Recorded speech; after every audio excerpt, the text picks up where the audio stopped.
Bonsoir à tous. Je suis le docteur Robinson Chameni et dans cette seconde vidéo, je voudrais poursuivre la réponse à la question posée par l'ENA, à savoir quelle est la différence fondamentale qu'on pourrait faire entre les notions de force majeure et d'imprévision en droit extractif africain. Alors dans cette vidéo, on va parler de la notion de force majeure. La notion de force majeure est très connue en droit civil, et notamment dans la majorité des codes civils africains.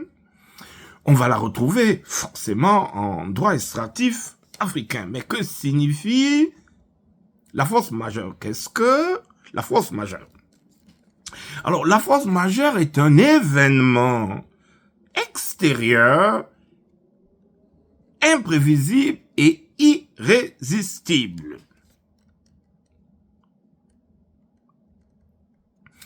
Alors, donc, 3 critères pour définir la notion de force majeure. Alors, examinons chacun de ces critères. D'abord, l'imprévisibilité.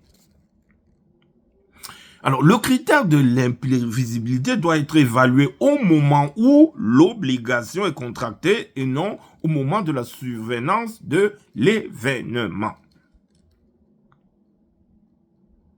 Par exemple, en cas de hausse brutale ou de chute brutale du prix de l'aluminium dans les marchés internationaux, cette circonstance pourrait être qualifiée d'imprévisible si au moment de la signature du contrat minier, les parties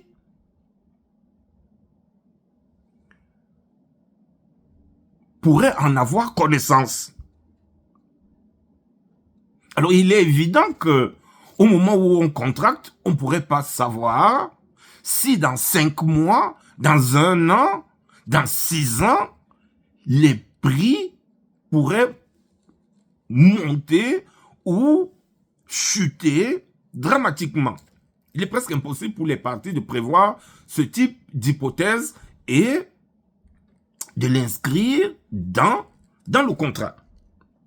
Et donc là, on est véritablement en présence d'une circonstance imprévisible. Donc objectivement, on ne peut pas prévoir ce type d'événement parce que les cours des marchés, les cours des prix des marchés premiers dans les marchés internationaux sont essentiellement volatiles. Donc, premier élément.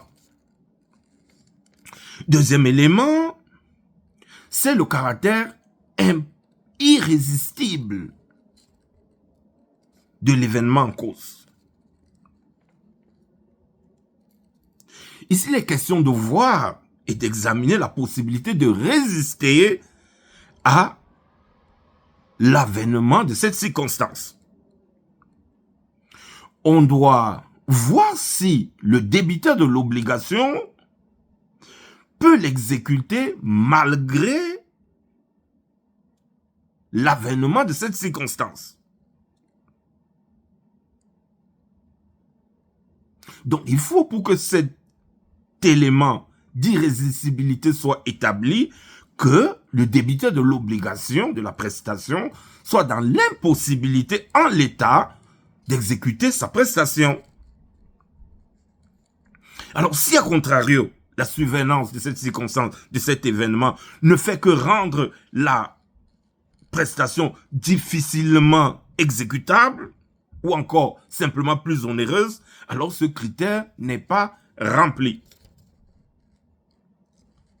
Troisième critère, c'est l'extériorité de la circonstance de l'événement. Il faudrait que l'événement en cause soit extérieur à la partie et qu'elle n'ait pas le contrôle sur cette circonstance.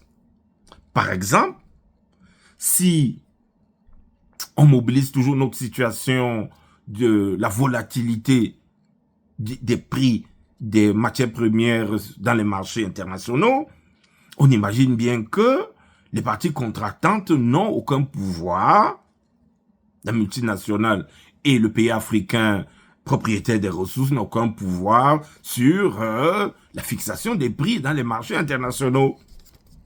Et donc, c'est véritablement une circonstance qui est extérieure à ces parties contractantes. Donc, c'est un critère qui n'est pas difficile à établir. Alors, on peut citer, lorsque ces trois éléments cumulatifs sont réunis, on a quand même une liste non exhaustive de circonstances qu'on pourrait qualifier de cas de force majeure. Entre autres, ça peut être des événements naturels tels une tempête de verglas, comme on en connaît au Canada ou aux États-Unis. Ça peut être des grandes inondations, ça peut être un tremblement de terre, ça peut être un ouragan, ça peut être une grosse incendie qui vient carrément ravager le site extractif.